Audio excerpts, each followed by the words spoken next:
Dr. Wanjiru Kamau-Rutenberg, founder and executive director of Akili Dada, of which more anon, but for the time being, as we begin this conversation, you've just come in from saying some words at a ceremony honoring a Kenyan citizen. Would you like to elaborate on that statement? Yes, I've just had the pleasure of saying a few words in honor of Boniface Mwangi, who I think is one of the most incredible Kenyans that this country is blessed to have. For me and a lot of my colleagues, I really see him as the Wangari Maathai of our generation, a truth teller, someone who really is a leader, who steps up to describe and call forth for us a Kenya we all want to live in. And it's tremendous to walk with him as he receives all this international recognition. He was, in this particular instance, he was receiving the Prince Claus Award. Is that not true? Yes, from the Netherlands. That's a sort of segue into something about you. You are also a Kenyan, dare I say, young. Now, tell us a line of thinking about what's made you whom you are and end up with a name like Kamau-Rutenberg. It's been an interesting life. I had the opportunity to travel to the US and at the age of 14, move in with relatives. I grew up in Eastlands, went to primary school in Makadara, had an uncle in the US who invited me to come and live with his family and attend public school with his children. And from there, the thinking was it'll be easier for you to get a scholarship to an American university if you go to an American high school with our family. And that's what I did. So I ended up in the US for high school, undergraduate, and all the way through a PhD, all based on scholarship funding. And that was a big impetus for me to start Akili Dada, because scholarships made all the difference in my life. Right, and it's also got to be said that if people read their magazines, you're the person who won the award. Now, without being too humble, tell us about the award recently that came from the US State Department and the Obama administration White House. What was it for? It's recognition of the work, not just that I've been doing, but that my team and I certainly see myself as part of a larger movement of people who are committed to social change. And it's recognition of the tremendous amounts of social change that's happening in this region and the amazing work that's being done by tremendous people on this region. And I was honored to get to bring that home. I was honored to get to put Kenya on the map with that recognition and to really shine a light on the work that's being done by people like Boniface. Right, so we've got you and Boniface being recognized for doing some social good. Now tell us about Akili Dada, and it's a product of you coming back to Kenya after 20 years in toto in the United States. Yes, I actually started Akili Dada while in the US as a graduate student. And the idea came out of my own experiences, the tremendous difference that scholarships made for me in terms of access to education, the tremendous difference that mentoring and different types of intervention made in my life, and thinking about how can we pay it forward? How can I create a situation where other Kenyans will also be willing to join in, other people around the world would be willing to join in and invest in the young generation. Something that I'm really passionate about is young people and young people coming up. It's really funny. I'm 35, turning 35 in April, but work with 13-year-olds, and so in a lot of ways I'm reminded constantly about this. Let's go back to Akili Dada without talking down to our if my Swahili is up to it. Akili has to do something to do with brains. Dio. And Dada might mean sister. Dio. So we're saying brain sister. Women sisters have got brains. Yes. Was somebody doubting that at any stage? It's actually, if you look at the words in the fullness of their meaning, Akili is not just about brains. It's also about being smart. It's about strategy. It's about capacity, capability, ability. And Dada is not just blood sister.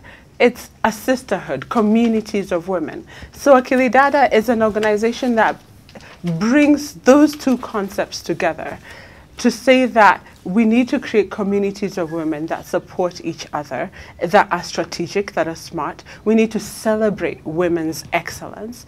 If you think a lot of what happens to teenage girls, teenage years are a really important part of a young person's life. And it's there that young women make decisions about whether they can or cannot, how they start to see themselves.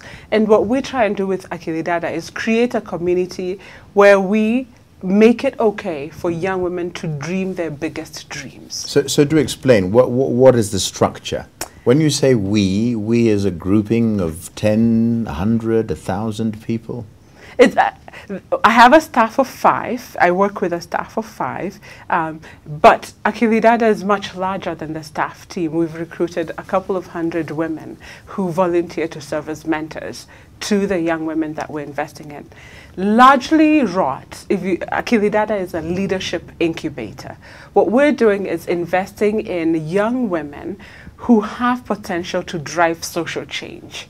Young women who are passionate about improving their communities. And how do you delineate them? How do you find this is the young woman who's passionate of all the young girls walking around our streets? I would assume that there are millions of young girls who have leadership qualities.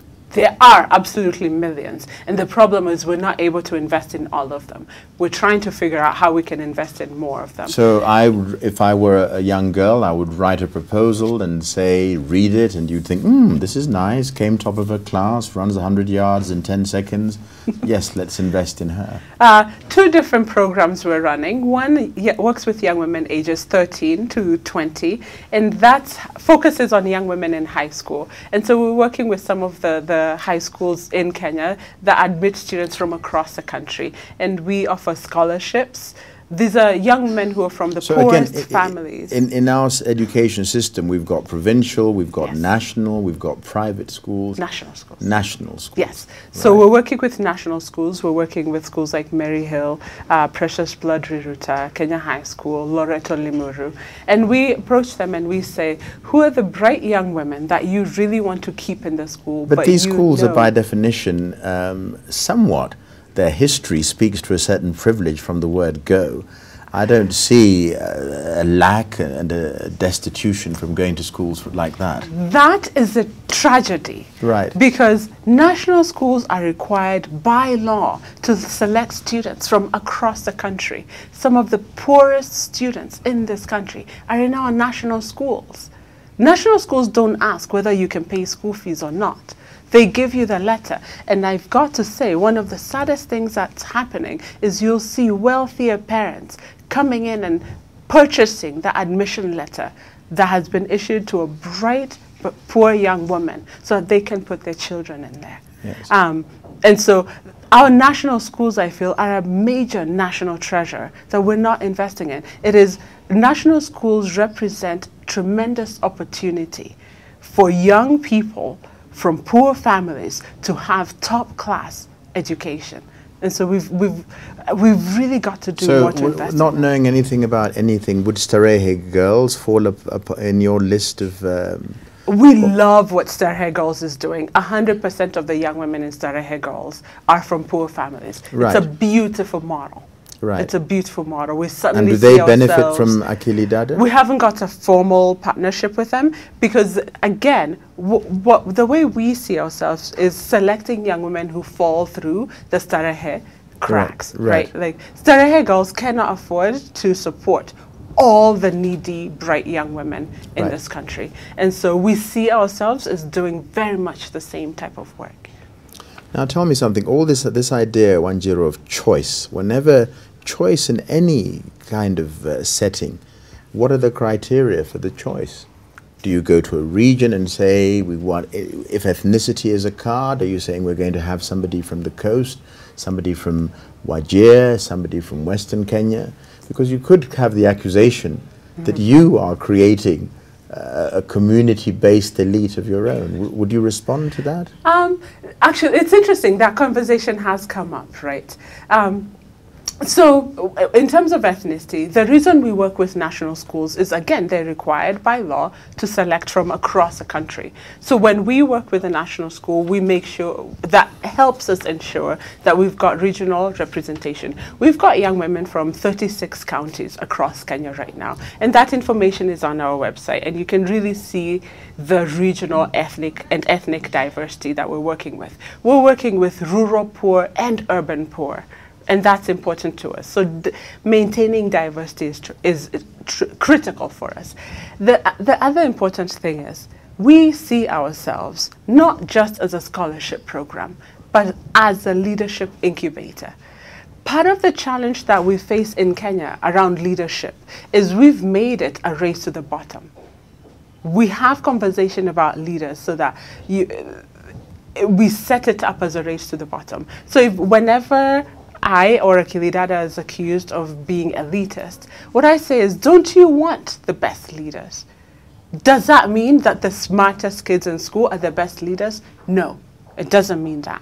And that's something we've been at pains to clarify, because we've then expanded our program to include young women who have had no formal educational experiences. We're right now in the process of selecting Akili Dada fellows. And these are young women who we're going to be selecting for their leadership skills, not at all based on their academic qualifications.